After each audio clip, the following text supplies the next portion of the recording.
Friends, welcome to my channel. और आज का टॉपिक है platform dependency. So why C language is called as a platform dependent language. So before moving to platform dependency, पहले हम जानेंगे कि platform क्या होता है।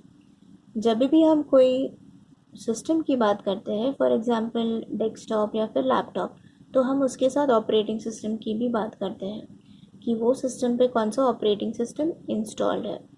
It can be Windows, Mac, Linux या कोई और operating system. So your platform is nothing but an operating system plus some of the hardware specifications. So let's take an example. हमारे पास दो ऑपरेटिंग सिस्टम है, एक है विंडोज़ और दूसरा ऑपरेटिंग सिस्टम है मैक। और हमारे पास एक एप्लीकेशन है जो कि है सी लैंग्वेज का एप्लीकेशन। ये सी एप्लीकेशन जो है मुझे विंडोज़ में भी इंस्टॉल करना है और मुझे मैक में भी इंस्टॉल करना है। सो जब भी हम कोई विंडोज़ ऑपरेटिंग सिस्टम की बात करते हैं तो Windows understands only .exe file extension और Mac understands .dmg file extension. So whenever we download any of the application from internet और हम उसे इंस्टॉल करते हैं depending upon the operating system, तो हम उस एप्लीकेशन को स्टैंड अलोन एप्लीकेशंस बोलते हैं।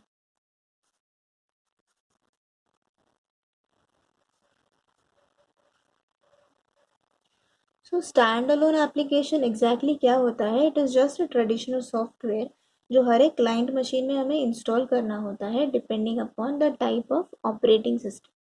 सो मार्केट में ऐसे बहुत सारे सी एप्लीकेशंस अवेलेबल हैं जो कि डिफरेंट ऑपरेटिंग सिस्टम्स के लिए है, जैसे कि C for Windows, C for Mac या कोई और ऑपरेटिंग सिस्टम।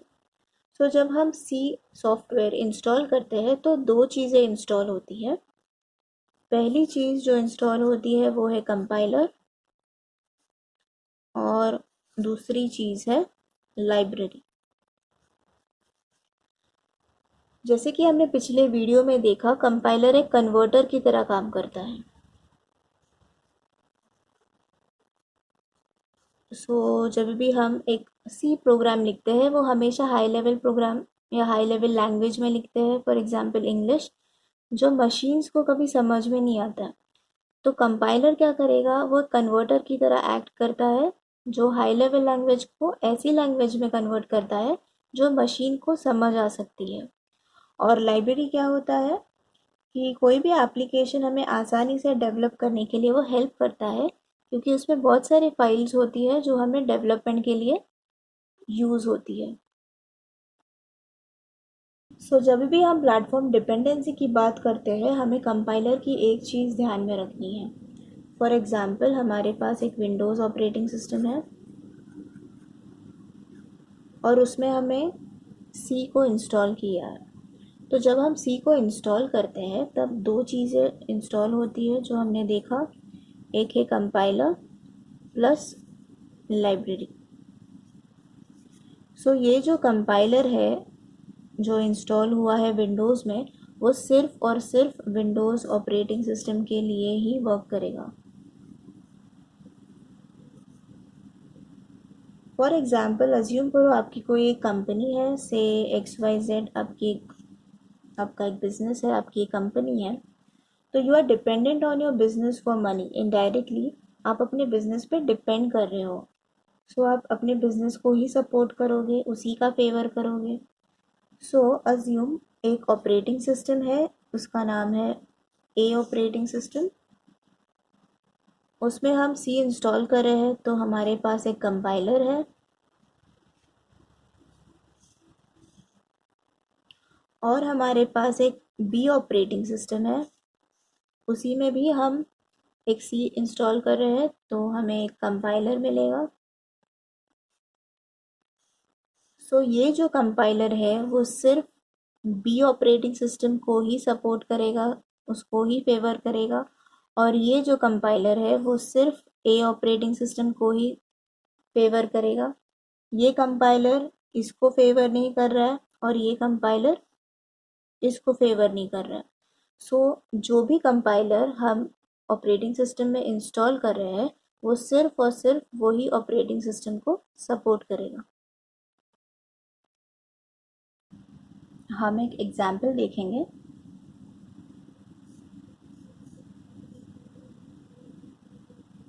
अज्यूम ये मैंने सी प्रोग्राम लिखा है, हम इसको एक नाम दे देंगे abc.c।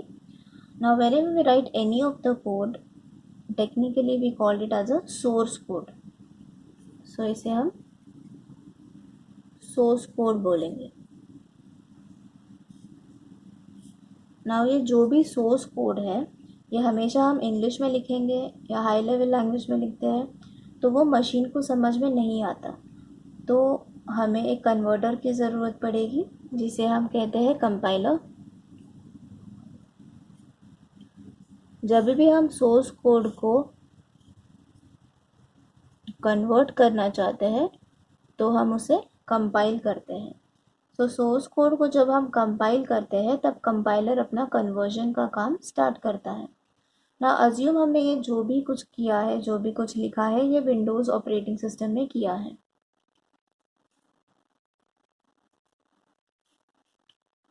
और विंडोज़ ऑपरेटिंग सिस्टम में जब हमने सी प्रोग्राम या सी एप्लीकेशन इंस्टॉल किया है तब हमें उसी के साथ एक कंपाइलर इंस्टॉल किया हुआ मिला। तो जो कंपाइलर मिला वो ये कंपाइलर है। सो हमने जैसे देखा जो कंपाइलर इंस्टॉल होता है कोई भी ऑपरेटिंग सिस्टम में वो सिर्फ और सिर्फ वही ऑपरेटिंग सिस्टम के लिए काम करता है। तो कंपाइलर का जो काम है वो है कि विंडोज़ को वो इंस्ट्रक्शंस और जो सोर्स कोड है वो आसानी से समझ आ सकता है। तो कंपाइलर क्या करता है, it converts all those instructions in such a language that Windows can understand. So हमने देखा विंडोज़ को .exe समझ आता है। सो ये हमारी फाइल रेडी हुई। तो अब हम क्या करेंगे, ये .exe फाइल जो है वो हम डिफरेंट ऑपरेटिंग सिस्टम में एग्जीक्यूट करना ट्राई कर सकते हैं। हमने 3 एग्जाम्पल लिए हैं, मैक, विंडोज़ एंड लिनक्स। अब हम क्या करेंगे, ABC को ट्राई करेंगे एग्जीक्यूट करना मैक पे, विंडोज़ पे और लिनक्स पे। सो जैसे हमने देखा .exe फाइल सिर्फ विंडोज़ को ही समझ आता है और बाकी ऑपरेटिंग सिस्टम को नहीं। तो जब भी हम कोई भी सोर्स कोड कंपाइल करते हैं तो हम सिर्फ और सिर्फ उसे विंडोज़ पे ही एग्जीक्यूट कर सकते हैं, क्योंकि जो भी इंस्ट्रक्शन वो कन्वर्ट करता है वो ऐसे लैंग्वेज में कन्वर्ट करता है कि वो सिर्फ वही ऑपरेटिंग सिस्टम को समझ आ सकता है। ये हुआ हमारे फर्स्ट मशीन का।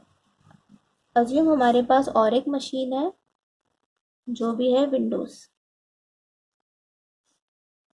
अब ऐसा नहीं है कि मैंने फर्स्ट मशीन पे विंडोज़ है तो वो वहीं पे एग्जीक्यूट होगा, बट अगर मेरे पास दूसरा विंडोज़ ऑपरेटिंग सिस्टम है जिसमें हमने सी इंस्टॉल किया है और उसका भी एक कंपाइलर है, बट जो भी वो कंपाइलर है वो विंडोज़ का ही कंपाइलर है, तो .exe फाइल जो है abc.exe वो ये विंडोज़ में भी एग्जीक्यूट हो सकता है। बट अगर हमारे पास कोई तीसरी मशीन है जो मैक ओएस पे है तो वो exe फाइल मैक ओएस पे एग्जीक्यूट नहीं हो सकता, क्योंकि मैक ओएस का कंपाइलर जो है वो अलग है और वो सिर्फ और सिर्फ मैक ओएस के लिए ही काम करेगा। जो ये विंडोज़ का ऑपरेटिंग सिस्टम है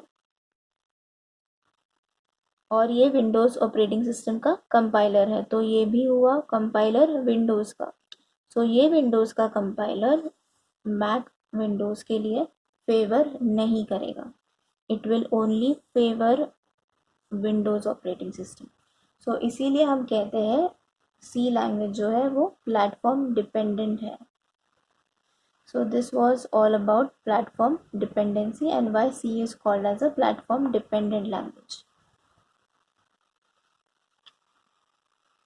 Thank you for watching.